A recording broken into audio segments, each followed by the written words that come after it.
Hello everyone, स्वागत है आपका आपके अपने चैनल हंसराज स्टडी मटेरियल में। तो फ्रेंड्स, आज हम यहाँ पढ़ने वाले हैं अशोक के अभिलेख। अशोक के अभिलेखों के बारे में पढ़ेंगे, इनकी पूरी डिटेल, क्योंकि ये काफ़ी इंपॉर्टेंट टॉपिक है। मौर्य काल से रिलेटेड जब भी क्वेश्चन बनते हैं अशोक के अभिलेख, उनमें मोस्ट इम्पोर्टेंट टॉपिक रहता है जिससे क्वेश्चन बनने की संभावना रहती है। और इसमें इसे याद करने में काफ़ी लोग जो है वो पिछलते भी है, उन्हें याद नहीं हो पाता, क्योंकि इसमें एक तो स्तंभलेख और एक जो शिलालेख है, ये सही से याद नहीं हो पाते। तो आज हम इसे अच्छे से क्लियर करेंगे। चलिए देखते हैं अशोक के अभिलेख।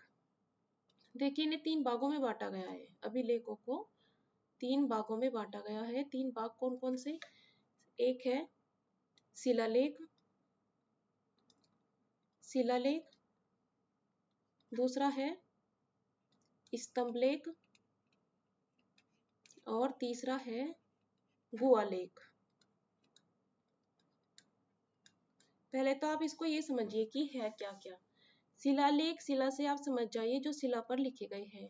उन क्षेत्रों में जहाँ पर पहाड़ियाँ हैं, तो पहाड़ी क्षेत्रों में पहाड़ियों को समतल करके, शिलाओं को समतल करके उन पर जो लेख लिखे गए हैं वो तो है शिलालेख। अब स्तंभलेख ये पहाड़ी क्षेत्र में नहीं, जिन क्षेत्रों में पहाड़ियाँ नहीं है, मैदानी भाग है, उनमें स्तंभ बनाए गए और उन पर लेख लिखे गए। और तीसरे हैं गुहालेख, अर्थात गुफाओं पर लिखे गए लेख। अब ये सभी, ये भी, इनके भी पार्ट्स हैं। शिलालेख ये 2 प्रकार के, कौन कौन से? वृहद शिलालेख और लघु शिलालेख। वृहद शिलालेख और लघु, लघु अर्थात छोटे और वृहद अर्थात बड़े। स्तंभलेख के भी 2 पार्ट हैं, वृहद स्तंभलेख और लघु स्तंभलेख। और तीसरा ये गुहालेख। अब आप इनका प्रकार तो इन्हें तो समझ ही चुके होंगे, इनमें जो डिफरेंस रहता है वो तो आप समझ गए। अब इसके बाद इसके वृहद शिलालेख और इसके लघु शिलालेख ये आपको पढ़ने हैं अलग अलग। स्तंभलेख में भी वृहद कहाँ से मिले हैं, लघु कहाँ से मिले हैं। इसके अलावा ये जो वृहद शिलालेख है, महत्वपूर्ण 8 जगहों से मिले हैं। लेकिन उन 8 जगहों से जो मिले हैं उन पर लिखा क्या है? तो उन पर जो लेख लिखे हैं वो 14 बातें लिखी गई है। इन वृहद शिलालेखों में 14 बातें हैं, 14 आदेश हैं राजा के, वे लिखवाए गए हैं जो मुख्य रूप से 8 जगहों से मिले हैं। ऐसे ही लघु शिलालेख है, ये कहाँ कहाँ से मिले हैं वो जगह हमें आपको बताएंगे, वो आपको याद रखनी है। ऐसे ही ये स्तंभलेख है, ये 7 प्रमुख जगहों से मिले हैं और इन पर 7 ही लेख लिखे हैं, 7 बातें लिखी हुई है और वो आपको देखनी है। और लघु, ये भी कहाँ कहाँ से मिले हैं वो आपको याद रखना है। जो जो इम्पोर्टेंट बातें हैं केवल वही याद करनी है। ऐसे तो काफी सारे हैं, तो सब कुछ तो याद नहीं हो पाता। एग्जाम की दृष्टि से जो भी इम्पोर्टेंट होगा केवल वही देखेंगे। और गुहालेख, जो जो प्रमुख गुफाएं हैं जहाँ पर लेख लिखे गए हैं वो हम यहाँ देखेंगे। चलिए तो अब आगे देखते हैं। सबसे पहले हम देखेंगे वृहद शिलालेख। सबसे पहले वृहद शिलालेख। अब वृहद शिलालेख कहाँ से मिले हैं वो प्रमुख जगह देख लेते हैं। सबसे पहले इसमें शाहबाजगढ़ी, शाहबाजगढ़ी कहाँ पर है ये जगह? ये जगह है पाकिस्तान में स्थित। उस समय तो पाकिस्तान भारत का ही हिस्सा था, तो वर्तमान के पाकिस्तान में स्थित है। और पाकिस्तान के किस जिले में, ये भी याद रखना है आपको, क्योंकि इनका जिला भी पूछा जाता है। पेशावर जिले में स्थित है और पेशावर जिले में जो यूसुफजई तहसील है, उस तहसील में ये एक जगह है, वहीं पर मिला है शाहबाजगढ़ी का जो अभिलेख है, वृहद शिलालेख मिला है। अब इसके बारे में जो इम्पोर्टेंट है वो बातें देख लेते हैं। शाहबाजगढ़ी से मिले हुए लेख में क्या इम्पोर्टेंट है? सबसे पहली तो बात, इसकी खोज किसने की थी? इसकी खोज की थी जनरल कोर्ट ने। इनके खोजकर्ता भी आपको याद रखने हैं। जनरल कोर्ट ने खोज की थी शाहबाजगढ़ी से जो मिला है शिलालेख उसकी। और यहाँ पर जो लेख मिले हैं, यहाँ से 12वां लेख नहीं मिला। जो 14 लेख है, 14 बातें हैं, उनमें से जो 12वां लेख है वो शाहबाजगढ़ी से नहीं मिला था। इसकी खोज, 12वें लेख की खोज बाद में की गई थी। तो यहाँ का जो इम्पोर्टेंट बात है वो क्या है, इसकी खोज जनरल कोर्ट ने की थी। कहाँ पर है, पाकिस्तान में स्थित है। और एक इम्पोर्टेंट पॉइंट है इसका कि यहाँ से बारवा लेक नहीं मिलता। अब दूसरा देखते हैं वो कहाँ से मिला। एक और है मानसेरा। मानसेरा ये कहाँ स्थित है, ये भी पाकिस्तान में ही स्थित है, लेकिन ये है हजारा जिले में। पहला शाहबाजगढ़ी वाला पेशावर जिले में और मानसेरा का स्थित है हजारा जिले में। अब जो ये हजारा जिले में मिला है, इसकी इम्पोर्टेंट बात क्या है, देखिए यहाँ से 3 शिलालेख मिले हैं। 3 भागों में लिखे, जो 14 बातें हैं वो 14 लेख 3 भागों में लिखे हुए मिलते हैं। 3 शिलालेख है जिनमें पहला जो शिलालेख है, पहले शिलालेख पर तो मिलते हैं केवल 8 लेख। दूसरे शिलालेख पे क्या मिलता है, उस पर मिलते हैं 8 से आगे के 9 से 12 तक के लेख। और जो 13 और 14 लेख है वो बाद में अलग एक तीसरे शिलापट पर है, 13 और 14 लेख। तो यहाँ का इम्पोर्टेंट है, अगर क्वेश्चन आपका ये बनता है कि 3 शिलालेख कहाँ से मिले हैं, 3 शिलापट, तो मानसेरा में मिले हैं। पहले पर 1 से 8 तक की बातें लिखी हुई है, दूसरे पर 9 से 12 तक की, और तीसरे पर 13 से 14 तक की बातें लिखी हुई है। अगर हम यहाँ की खोज की बात करें तो ये जो दो पहले हैं 1 से 12 तक के, इनकी खोज की थी जनरल कनिंघम ने। किसने की थी, कनिंघम।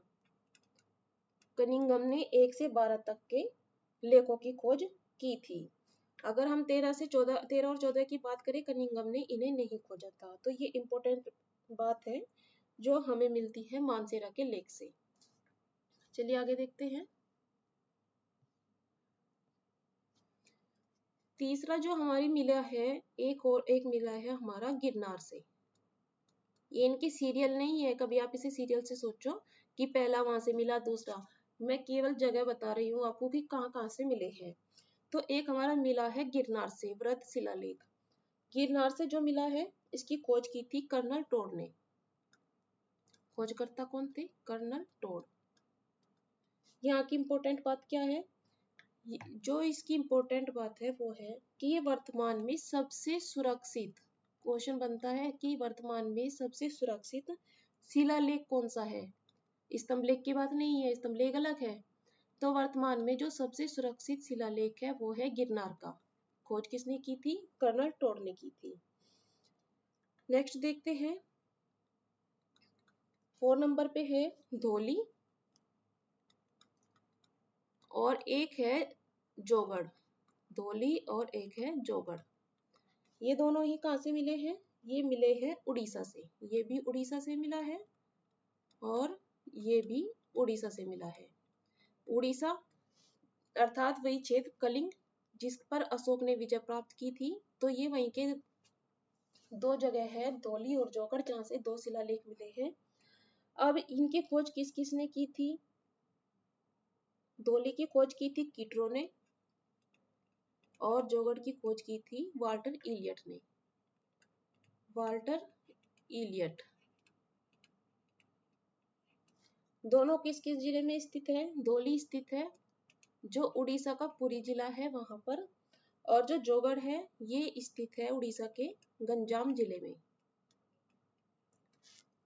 इसके अलावा यहाँ की जो इम्पोर्टेंट बात है वो है कि यहाँ से 11वां 12वां और 13वां ये 3 लेख यहाँ से नहीं मिलते। जो 14 बातें हैं उनमें से ये 3 लेख यहाँ पर नहीं मिलते।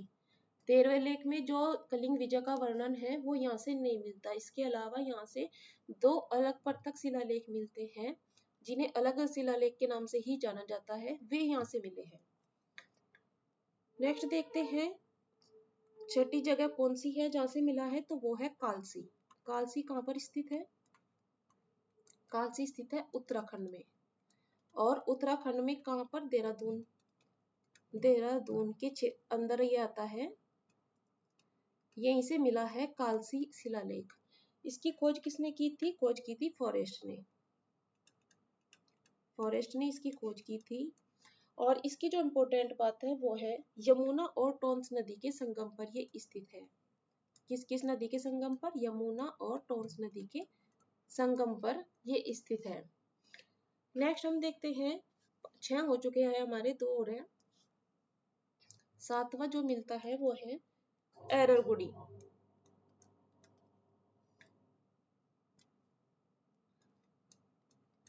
एररगुडी कहाँ पर स्थित है? ये स्थित है आंध्र प्रदेश में। आंध्र प्रदेश से ये शिलालेख मिला है और ये एक प्रमुख से जगह है एररगुडी, जहाँ से लघु और वृहद दोनों ही शिलालेख मिले हैं। आंध्र प्रदेश के कहाँ में स्थित है? आंध्र प्रदेश के किस जिले में? तो वो है कुर्नूल जिला। कुर्नूल जिले में स्थित है एररगुडी, वहीं से मिला है यह अभिलेख। और इसकी जो लिपि है वो कौन सी है? इसकी लिपि दाएं से बाएं, ये दाएं से बाएं लिपि में लिखा गया है। और खोज किसने की थी? खोज की थी अनुभोज ने। नेक्स्ट देखते हैं नंबर 8, ये है सोपारा। सोपारा कहाँ पर स्थित है? तो ये है महाराष्ट्र में। महाराष्ट्र में कहाँ पर? जो ठाणे जिला है वहीं पर ये मिला था। और वर्तमान में ये कहाँ पर है? वर्तमान में ये बंबई में रखा हुआ है। इसकी इम्पोर्टेंट बात क्या है कि यहाँ से केवल 8वां शिलालेख ही मिला है। 8वां लेख, जो 14 अभिलेख है, 14 लेख लिखे गए हैं, उनमें से केवल 8 लेख ही 8वां मिला है। ऐसा माना गया है कि लिखे तो गए थे यहाँ पर सभी, लेकिन वो नष्ट हो चुके हैं। जो मिला है सही स्थिति में वो मिला है केवल 8वां। तो ये 8 प्रमुख शिलालेख, प्रमुख जगह है जहाँ से हमें ये शिलालेख मिले हैं। अब बात आती है कि इन पर ये जो लेख लिखे गए हैं वो क्या है, क्या लिखा गया था इनमें? तो वे है 14 बातें। चलिए वो 14 बातें देख लेते हैं क्या क्या है। देखिए भाई, सबसे पहले लेख में ये लिखा गया है कि जो जीव हत्या है उस पर अशोक ने रोक लगाई थी। जीव हत्या पर रोक लगाई, जीव हत्या पर रोक। अब बहुत इंपॉर्टेंट टॉपिक है, बहुत ध्यान से करना है। केवल इंपॉर्टेंट बातें लिखवाएंगे ताकि आपको याद करने में भी आसानी रहे। तो जीव हत्या पर रोक किस अभिलेख में है? किस लेख में? तो वो है पहला लेख। इसमें कहा गया था, अशोक के द्वारा आदेश दिया गया कि केवल 2 मोर और 1 हिरन ही मारे जा सकते हैं। 2 मोर और 1 हिरन ही मारे जा सकते हैं, लेकिन वो भी रोज नहीं। बाद में इन पर भी रोक लगा दी गई थी। तो जीव हत्या पर रोक किस लेख में है? तो है पहले में। दूसरे लेख में क्या लिखा है? दूसरे लेख में पशु और मानव चिकित्सा का वर्णन है। पशु और मानव चिकित्सा का वर्णन दिया है कि इनके लिए जो औषधियाँ हैं उनकी भी व्यवस्था कराई गई। और इसके अलावा इसमें वर्णन दिया गया है कि जो भी मौर्य साम्राज्य के सीमांत क्षेत्र थे, यवन राज्य थे, उनका भी वर्णन मिलता है। कौन कौन से हैं वो भी आपको याद रखने हैं। चोल, चेर, पांड्य, इसके अलावा ताम्रपर्णी और यवन राज्य, इन सब का भी वर्णन यहाँ पर किया गया है कि इन क्षेत्रों में भी अशोक ने पशु चिकित्सा की देखभाल कराई, इनकी व्यवस्था कराई थी और वहां पर औषधियाँ उपलब्ध कराई गई थी। नेक्स्ट है थर्ड पॉइंट। थर्ड में क्या लिखा है? थर्ड में लिखा है कि अशोक द्वारा 12वें वर्ष आदेश दिया गया था। जो शासन का 12वां वर्ष है उसमें आदेश दिया गया कि जो इनके मंत्री हैं वो प्रति 5 वर्ष पर राज्य का दौरा करेंगे। कब करेंगे? हर 5 वर्ष में राज्य का दौरा करेंगे और बताएंगे कि धर्म के अनुसार कैसे कार्य करना है, धर्म अनुसार कार्य कैसे करना है ये बताएंगे। और इसी में ही जो प्रादेशिक रज्जुक है, प्रादेशिक रज्जुक, इनका वर्णन मिलता है। बहुत इंपॉर्टेंट पॉइंट है, आता है क्वेश्चन में कि प्रादेशिक रज्जुक का वर्णन किस लेख में मिलता है? तो मिलता है तीसरे लेख में। 4 पॉइंट्स क्या है इसमें? 4 पॉइंट है धम्मम घोष का वर्णन। तो भेरी घोष को धम्मम घोष में बदलने की जो वर्णन है वो कहाँ मिलता है? भेरी घोष को धम्मम घोष में बदलना, भेरी घोष को धम्मम घोष में स्थानांतरित। तो ये कहाँ मिलता है? ये मिलता है 4 पॉइंट में। 5 पॉइंट में क्या है? 5 पॉइंट में लिखा है ये 13वें वर्ष घोषणा की गई थी। जो राज्याभिषेक है उसकी 13वें वर्ष घोषणा की गई थी कि धम्मम महामात्र की नियुक्ति की जाएगी। धम्मम महामात्र की नियुक्ति का वर्णन आपको कहाँ मिलता है? वो मिलता है 5वें लेख में। 6 पॉइंट क्या है? 6 पॉइंट है सर्वलोक हित से संबंधित। सर्वलोक हित अर्थात इसमें अशोक ने आदेश दिया था कि उनके जो अधिकारी है वो उन्हें अशोक को कहीं भी रिपोर्ट दे सकते हैं, कहीं भी सूचना दे सकते हैं। उनके लिए जनसाधारण के सब लोग के हित से बढ़कर कुछ भी नहीं है। 7वां पॉइंट क्या है? 7 पॉइंट में है धार्मिक सहिष्णुता। देखिए, धार्मिक सहिष्णुता का पॉइंट आपको 2 जगह मिलेगा। अंतर आपको समझना है।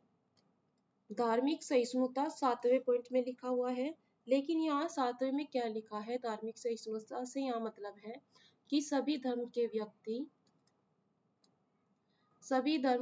सभी जगह रह सकते हैं। ऐसा नहीं है किसी एक धर्म के व्यक्ति को कहीं पर रोक लगाई जाएगी, ऐसा नहीं है। तो सभी धर्म के व्यक्ति सभी जगह रह सकते हैं।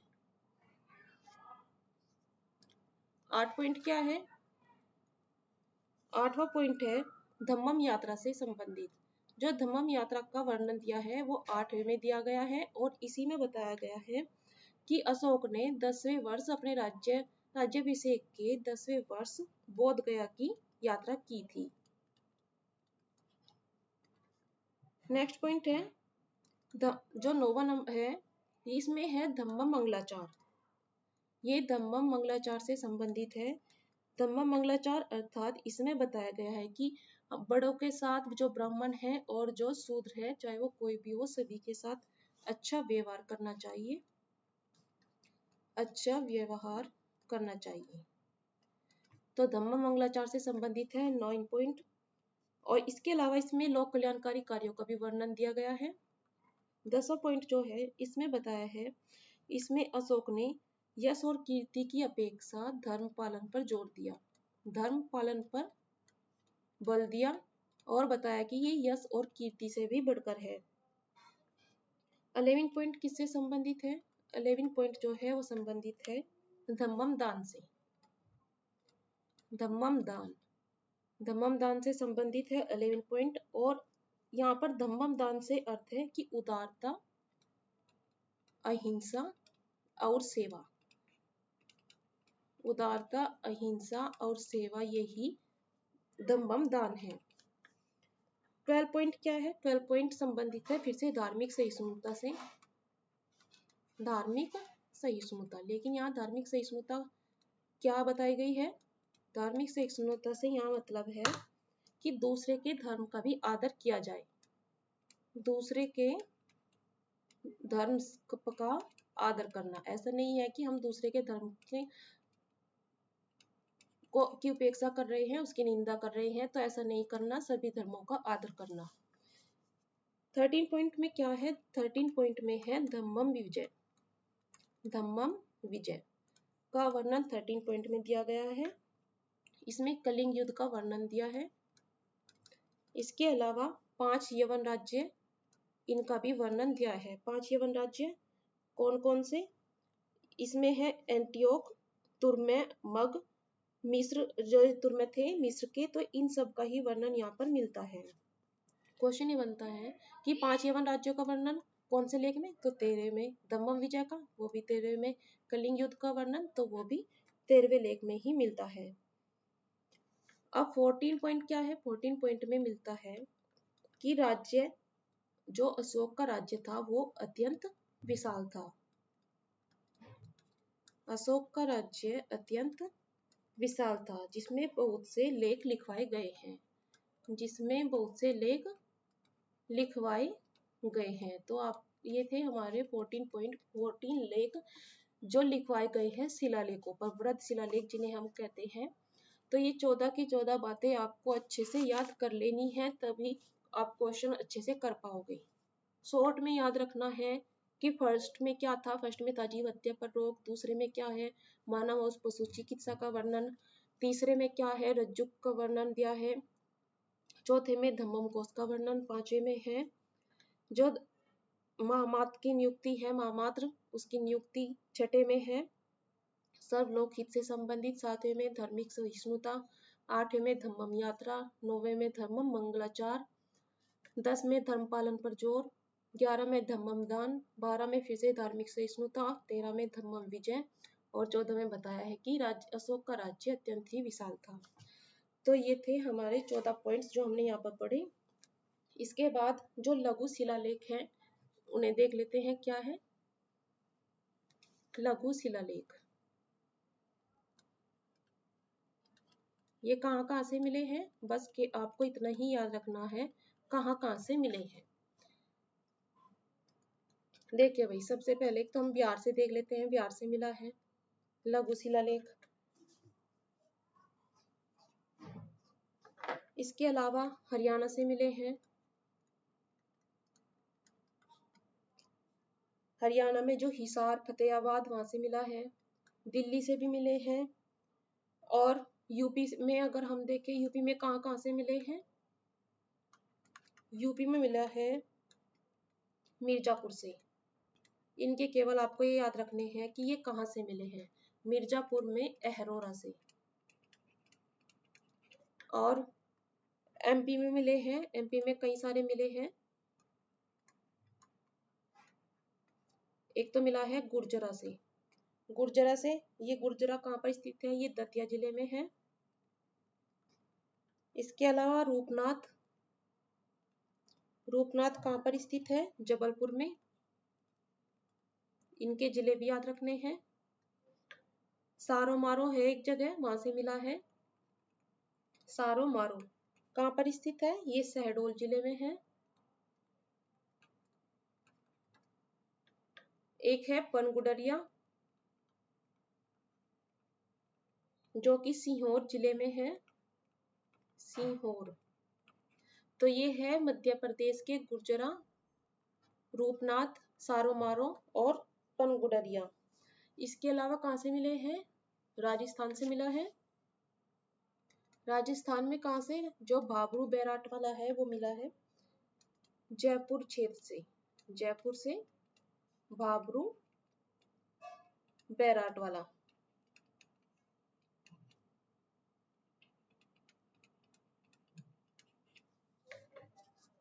नेक्स्ट कहाँ से मिला है? तो वो मिला है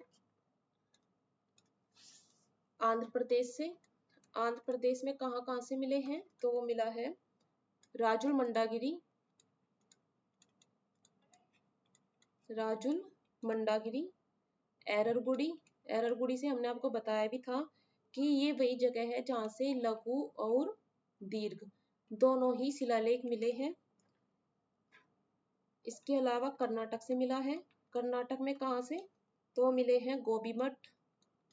गोबी मठ, गोबी मठ कहाँ पर? मैसूर में। सिद्धपुर और पालकी गुंड, पालकी गुंडू। इसके अलावा मॉस्की, बहुत इंपॉर्टेंट है, कई बार पूछा भी जाता है मॉस्की के बारे में। तो मॉस्की ब्रह्मगिरी और उड़े गोलाम, उड़े गोलाम और नेतूर। तो ये है लघु शिलालेख। अब इनमें क्वेश्चन ये बनता है कि जो अशोक का नाम किन किन अभिलेखों में मिलता है? तो अशोक जो नाम है वो मिलता है, एक तो इस मॉस्की से मिलता है, मॉस्की से। एक मिलता है गुर्जरा, गुर्जरा कहाँ पर? मध्य प्रदेश का। एक उड़े गोलाम और नेतूर, इन अभिलेखों में अशोक नाम मिलता है। बाकी में अशोक की उपाधियां हैं, देवानाम पी है, ये सब मिलती है, लेकिन अशोक नाम केवल 4 ही अभिलेखों में मिलता है। तो ये आज हमने पढ़े शिलालेखों के बारे में। अब हम एक नेक्स्ट वीडियो बनाएंगे जिसमें हम स्तंभ लेख और गुहा लेख के बारे में पढ़ेंगे। तो फ्रेंड्स, आपको हमारे पॉइंट कैसा लगा हमें कमेंट करके बताइएगा। अगर आपको पसंद आता है तो प्लीज़ लाइक और शेयर करना ना भूलें और हमारे चैनल को सब्सक्राइब करें। चलिए मिलते हैं नेक्स्ट वीडियो में। Thank you.